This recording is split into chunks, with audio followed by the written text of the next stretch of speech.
ఈ యుద్ధ వాతావరణానికి సంబంధించి మన భారత ప్రధాని కూడా కీలకమైన సమీక్ష సమావేశం నిర్వహిస్తున్నారు. దానికి సంబంధించిన బ్రేకింగ్ వార్త ఇది. నిన్న రాత్రి భద్రతా వ్యవహారాల కేబినెట్ కమిటీ భేటీ జరిగింది. యుద్ధ పరిణామాలపై సుదీర్ఘంగా చర్చించింది కమిటీ. ఇరాన్లో జరిగిన దాడులు, గల్ఫ్ దేశాల్లో దాడులపై వివరాల్ని అందించారు ప్రధాని మోదీకి అధికారులు. పశ్చిమాసియాలోని భారతీయ భద్రతపై సిసిఎస్ ఆందోళన వ్యక్తం చేసింది. ప్రాంతీయ భద్రత, ఆర్థిక, వాణిజ్య కార్యకలాపాల ప్రభావం పై కూడా చర్చించారు. భారతీయులకు సాయం చేయడానికి చర్యలు తీసుకోవాలని ఆదేశాలు ఇచ్చారు మోదీ. చర్చలతో సమస్యను పరిష్కరించాలని సూచించారు.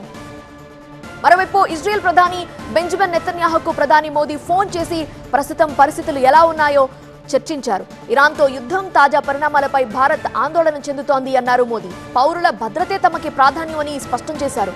ఉద్రిక్తతలు తగ్గించి శాంతి దిశగా చర్యలు తీసుకోవాలని నెతన్యాహుకు విజ్ఞప్తి చేశారు.